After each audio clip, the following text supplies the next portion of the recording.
What's going on, guys? You're watching Ollie James TV, and I have just gotten back from the cinema. Well, I haven't actually. It's been a day, but I've been a busy boy. I'm in a suit, kind of, as you can see, but without the tie. Because I thought I'd be formal, but not too formal. You know what I'm saying? Anyway, so here I am with my thoughts on the latest Marvel movie, Avengers Infinity War. It's kind of a review. I just want to talk about some things. First of all, oh my fucking god. Like, I was sat there, I went with my girlfriend and, like, her sister as well. And I, personally, was speechless throughout the whole film. There were audible gasps, there was cheering, there was clapping, there was crying, like, audible tears falling from people's faces. There are going to be spoilers in this video because I just can't hold them back, you know? So, I've got to talk about them. The thing that got me the most, so if you haven't seen the movie, obviously click away, or stay if you're some kind of stupid person. So one of the main really good aspects of the movie are the relationships between certain characters. Dynamics that we have seen before but have been developed on even more, and even like new relationships. And the ones that strike out to me the most are particularly Spider-Man and Iron Man, Peter Holland, that's not his name. Peter Parker and Tony Stark, their dynamic's really good. It was really good in Spider-Man Homecoming and in Civil War. I think they work really well together. And in this film, they play along that a lot. And so a lot of people die, and I've got to tell you, the only one that brought my cold heart to tears was a young 15, 16-year-old boy hugging his father figure as he slowly died. Family-friendly film, everyone. Also, the relationship between Doctor Strange and Iron Man, surprisingly. Not so surprisingly that they are quite similar characters in terms of their egotistical nature. But I was surprised because I don't think Doctor Strange was an effective movie. The solo movie he had. And his appearance in Thor Ragnarok was very minuscule. But I think Benedict Cumberbatch played the character really well in this film. I think this was the film where Doctor Strange shone even, not shined. Who are we? Shiny people? Not shiny people. I'm quite shiny, actually. They also really played up the relationship between Scarlet Witch and Paul Bettany, the Vision, really well. I can't remember the actress who plays Scarlet Witch's name. I think it's Elizabeth Olsen, but I'm not quite sure. I thought they were really good as a pairing, and I think that in the past couple of films it's been really odd. Their pairing, they didn't flesh it out enough, but I guess that's because they were just starting off, like in Civil War, I mean. And in this film, they properly hammer home. They're a couple, and the moment where Scarlet Witch has to kill Vision, then watch Vision get killed, there's a screaming fucking animal in this house. And it's not just your mother I've locked in my closet. So yeah, the moment and the acting on the actress who plays Scarlet Witch, again, I've forgotten her name. I think it's phenomenal. Watching her boyfriend die at her own hands because she has to. Then seeing time reversed and him killed by the villain. And then her dying like herself. She then dies. That's a shit day. If there's one thing you should come away from this review knowing, it's that she had a shit day. But I've got to say my MVP of the whole movie is definitely Thanos. I think that he is by far the best villain in the MCU. I actually cared for him, which might make me a bit weird that I cared for a genocidal mad titan. But no, I thought he was really good. I thought Josh Brolin somehow, even behind all the CGI and whatever, managed to knock out a really, really incredible performance. There's a moment in the movie, and again I'm doing spoilers, there's a moment in the movie where he turns around realising that he's got to kill the one thing he loves in order to gain what he wants. And the moment he turns around and you see a tear in his eye, that is phenomenal filmmaking. I can't express how good that moment was and how that made me feel. I was sad for him, which I think is the point. However, despite all my raving review that I've done already, I do think that it's a Marvel movie that you definitely have to see without knowing anything. Like, no spoilers for the first time in theatres, in cinemas. I feel that when I watch it again at home, or even if I go to the cinema again, I feel like it's going to lose a lot of its charm.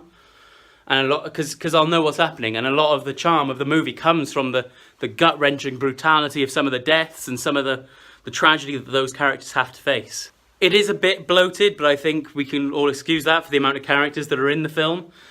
Two characters are left out, both Hawkeye and Ant-Man, but I'm pretty sure they'll be important in Avengers 4, whatever that's called, we still don't know. Specifically, the subplot with Thor, Rocket and Groot, I thought dragged on quite a bit. I didn't really care for it.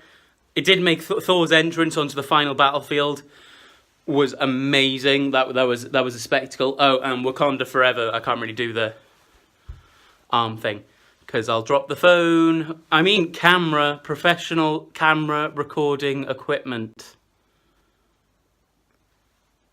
But yeah, also Peter Dinklage plays a dwarf that's a giant that is still a dwarf. And you can kind of tell that he doesn't really care that much. Which is fine, because I wouldn't either. Imagine being told, as a person who is small, I don't know what's politically correct, so a small person, a little person, being told that you're going to play a dwarf, and you're just like, oh yeah, that makes sense. And then they tell you that, but no, you're going to be big, but still a dwarf. I'd find that really insulting, but I still do it, because, you know, the P.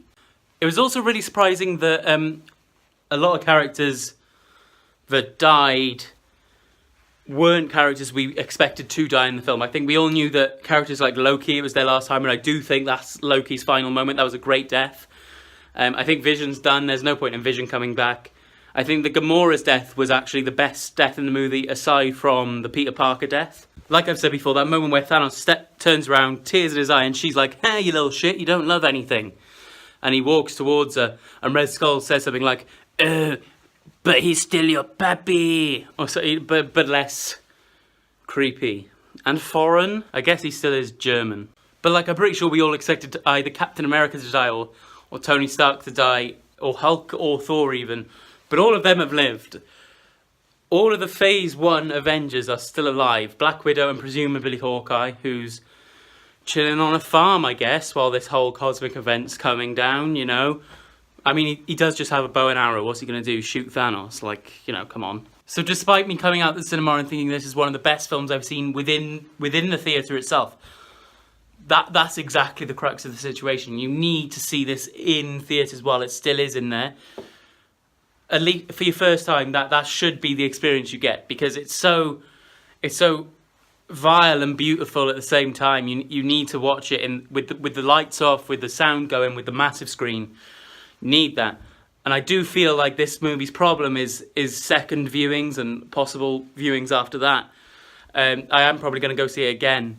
And I'm a bit fearful, because I know that a lot of the great moments in this movie, maybe even the only reason this movie's a good movie, is because I didn't have anything spoiled for me. I didn't know what was happening. So a lot of the joy of the movie comes from those gut-wrenching sucker punches to the balls. It's your mum again. I don't know if it'll be just as effective as just a movie without having those surprises. I also thought that the end credits scene was really good. I thought that it set up the next film, Avengers, really well. The Carol Danvers logo, the Captain Marvel logo appearing on Nick Fury's retro 90s but still spacey page, I thought that was really good. I also like the fact that when Nick Fury died, he treated it like just something, like an ant, like an ant bite. I don't know if ants bite you, really. A bite on his shin bone, and he was just like, "Oh shit," but he didn't say "oh shit." He said "oh motherfucker." But you know what I'm saying. That was a great Samuel L. Jackson moment, as well as a great Nick Fury moment, even though they are the same person. Like, literally, they designed the ultimate Nick Fury to look like Sam L. Jackson. That's why Sam L. Jackson now plays Nick Fury. But anyway, thought that was really good, and that deserved a mention in this review. So yeah, that'll do it. I didn't really mean for this to be anything formal. I didn't mean for it to really be a review. It's just me expressing the bits that I loved about the movie. Bits that, annoyed me a bit. Like I said, it is a bit bloated. The Thor storyline drags a bit. I think there are some other bits as well. But all in all, you have to see this movie in cinemas. Marvel, I'm giving you a free advertisement here. Look, you're going to break the box office ×3 now.